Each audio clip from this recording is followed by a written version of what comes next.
Gente, feudalismo é o nome ao sistema econômico, político e social na Europa durante a Idade Média, em particular ali no século X, e é um pouco disso que a gente vai falar hoje, tá? Nesse sistema, nós temos três estamentos sociais, o clero, a nobreza e os servos, sendo que a gente vai começar agora falando da nobreza, e depois a gente passa para os servos, e por último a gente fala da igreja, tá? Quem são os nobres? Muito bem, os nobres correspondem ao grupo de guerreiros especializados que se relacionam uns com os outros por meio de um juramento, né, que vai cristalizar uma fidelidade militar. Então, esses nobres se associam uns aos outros, buscando fidelidade militar e, com isso, tentando ampliar, né, a sua, a sua, a sua rede de relações, tá bom? Essa relação de juramento e fidelidade militar entre nobres, entre guerreiros, a gente chama de vassalagem, ou, se você preferir, de relação feudo-vassálica. Uma relação que é marcada pela oferta de um benefício. Então, o guerreiro que deseja se associar a um outro guerreiro, ele concede um benefício. Em geral, no feudalismo, o benefício é uma porção de terra, né? Seria um feudo. Né? E uma vez que o outro guerreiro aceita o benefício, ele consolida essa aliança. Você tem nesse ritual de fidelidade militar duas etapas, né? A homenagem e a investidura. Então, num primeiro momento, esses guerreiros prestam uma homenagem mútua e, num segundo momento, um investe o outro nessa aliança militar. Bom, quem é o vassalo? O vassalo é o guerreiro que, na fidelidade militar, no juramento de fidelidade, de aliança, ele recebe o benefício, né? Suzerano é o guerreiro que concede o benefício. Então, aquele que concede o benefício em troca da aliança militar é o suzerano, e aquele que recebe o benefício, que recebe o feudo, é o vassalo, tá bom? Esta é uma aliança feita exclusivamente por guerreiros, por nobres, por militares, e por isso mesmo esses nobres, esses militares, eles vão acabar tendo que se apoiar na exploração da mão de obra servil. Quem são os servos? São trabalhadores camponeses que oferecem o seu trabalho em troca de proteção militar e subsistência, sustento. Como assim? Os servos, eles serão submetidos ao regime de servidão feudal. Então, o servo, ele trabalha para o senhor feudal e, em troca, o senhor feudal o protege. Isso é importante, porque o mundo medieval é um mundo marcado por uma violência bastante significativa e, ao mesmo tempo, o senhor feudal concede ao servo uma área do feudo para que ele possa produzir o seu próprio sustento. Essa área do feudo na qual o servo produz o seu sustento, a gente chama de manso servil. Tá? O feudo ele é dividido em três áreas: manso servil, manso senhorial e terras comunais, que são terras em descanso. O servo ele é obrigado a uma série de impostos e, enfim, dentre os impostos, eu diria para vocês, a gente tem a talha, né? Que é o pagamento pelo uso da terra, o pagamento pelo, enfim, por ele estar ali abrigado no feudo. Então, uma parte do que o servo produz, mesmo no canteiro destinado a ele, tem que ir para o senhor feudal como pagamento de imposto. A gente costuma dizer que a talha é o pagamento pelo uso da terra. Tá? Então, 50% do que o servo produz para ele fica para o seu senhor, fica para o senhor feudal como tributo. Mas, além da talha, o servo é obrigado a trabalhar nas terras do senhor feudal. Esse trabalho nas terras do manso senhorial a gente chama de corveia. Então, a semana tem 7 dias, as pessoas no mundo feudal trabalham 6 dias e no domingo eles vão à igreja.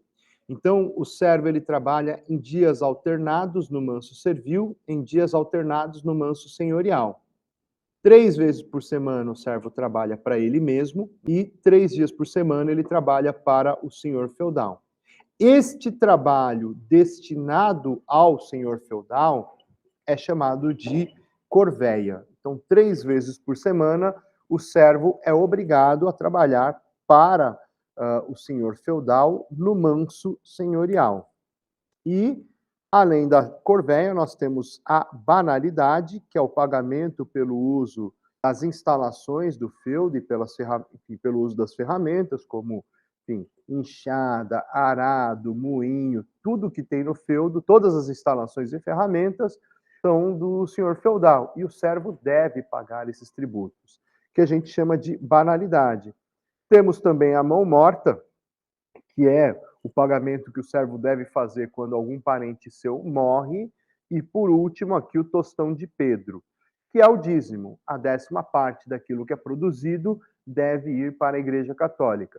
Agora, o servo, ele trabalha muito e ele vive com muito pouco. Isso é uma contradição do sistema feudal, né? Então, a gente tem no sistema feudal uma sociedade que é absolutamente desigual, né? Então, uma sociedade em que você tem os chamados privilégios feudais e na qual o clero, nobreza e servos têm tratamento desigual também. Aí é importante dizer para vocês o seguinte: a palavra privilégio na Idade Média não tem um sentido negativo. Privilégio vem de 2 palavras, né? Privo, que vem de privado, e légio, lei, né? Cada grupo seria regido por leis privadas, por leis singulares, porque cada grupo teria uma função singular no mundo. Bom, e que função é essa? Uma função atribuída por Deus, segundo a Igreja Católica. Então, a Igreja Católica, ela justifica os privilégios feudais por meio de seu discurso ideológico. O clero dirá: Deus ordenou o mundo segundo aqueles que rezam, o clero, aqueles que lutam, que combatem, que defendem, são os nobres, aqueles que têm formação militar, são guerreiros, e aqueles que trabalham, os servos. Tá? Bom, aqueles que rezam não devem nem lutar e nem trabalhar. Por quê? Eles se dedicam a uma função extremamente importante, que é salvar as almas na terra, enviá-las para o paraíso eterno. Por isso, o clero se dedica apenas à reza. O clero apenas se dedica a uma vida de oração, ok? Em troca, o clero conta com a proteção dos nobres e conta com o trabalho dos servos. Os nobres, por sua vez, são aqueles que lutam, são guerreiros com formação militar. Eles precisam ficar atentos e dedicados para proteger a cristandade, a Igreja Católica, e por isso não devem se desgastar com trabalho, né, cultivando a terra, e nem rezando, né? Deixa essa função para o clero, certo? Certo. E por último, nós temos os servos, que trabalham para sustentar o clero e a nobreza, e em troca eles contam com a proteção dos nobres e com a salvação do clero. Bom, qual que é o problema dessa distribuição de funções que a Igreja Católica propõe? É que ela produz uma contradição. Os servos são produtores da riqueza, mas eles não terão acesso a isso que eles produzem, né? Então, o clero e a nobreza vivem de forma abundante, de forma muito, digamos assim, confortável para os padrões da época, enquanto que os servos vão viver de forma muito precária.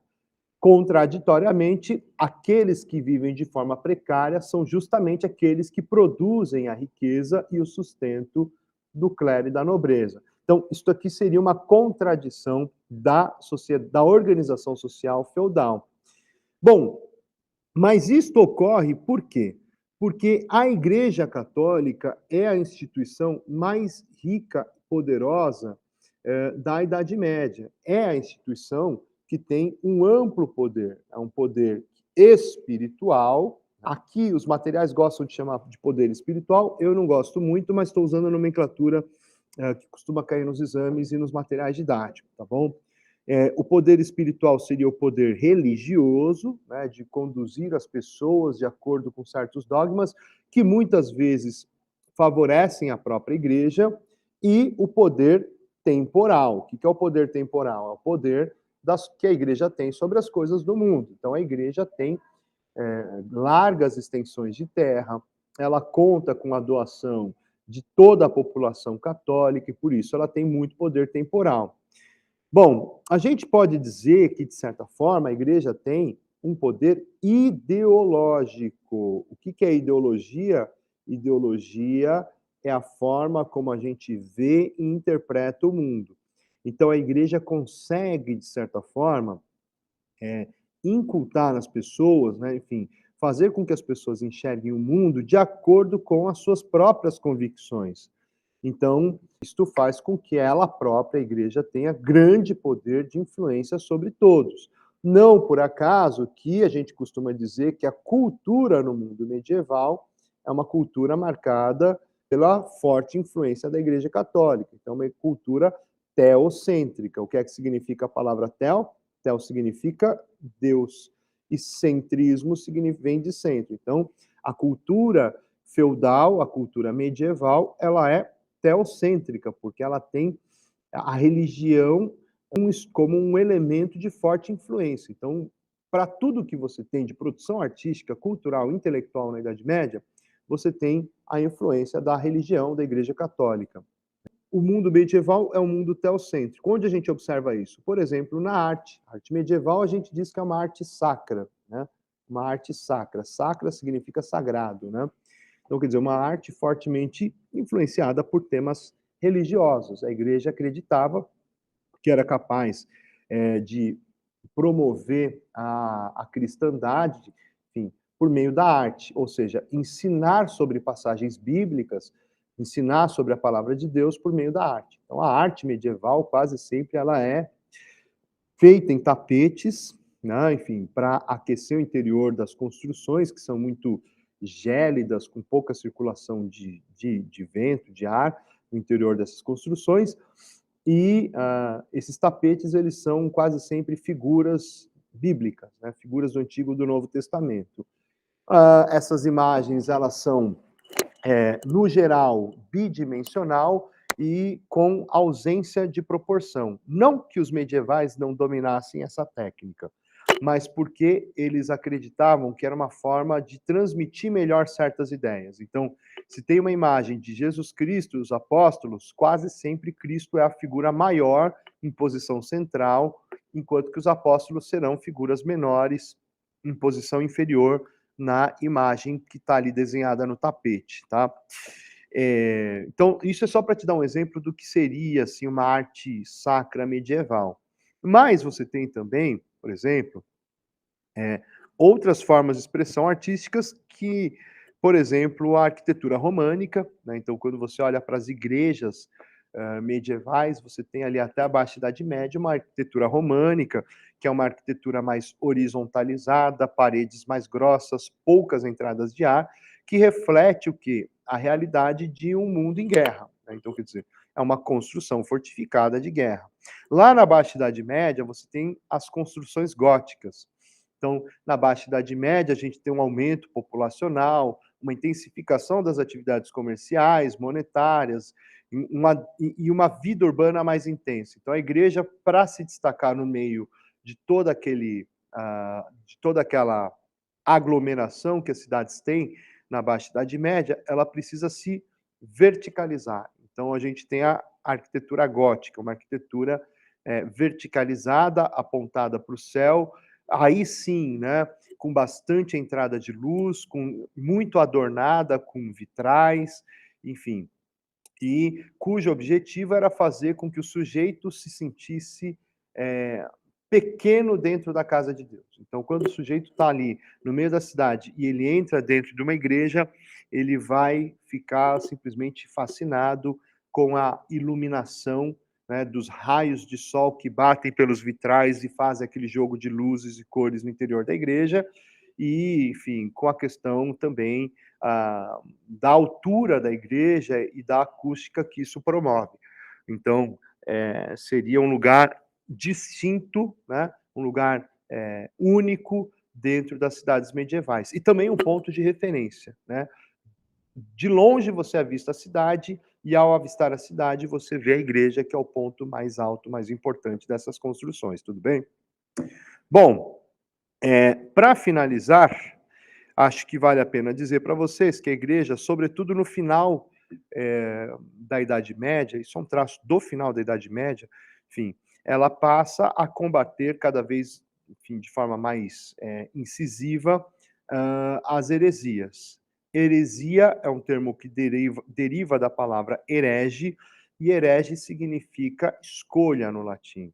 Então, o herege é aquele que, tendo consciência dos dogmas católicos, ele opta por desrespeitá-lo ou por praticar algo que está fora do dogma, né? Então, como é que a igreja vai combater as heresias? Em geral, com a Santa Inquisição e o Tribunal do Santo Ofício, que, longe de fazer um julgamento em busca da verdade, né, tinha, enfim, o papel objetivo de perseguir e coibir a multiplicação das heresias. Eu não vou dar detalhes do combate às heresias, porque eu já falei sobre isso durante as aulas, que é só para te lembrar, enfim, de alguns pontos importantes. Gente, é isto, tá? Espero que esse vídeo tenha te ajudado. Um abraço, bons estudos, e qualquer coisa aí vocês me chamem que eu vou auxiliá-los no que for necessário. Tchau!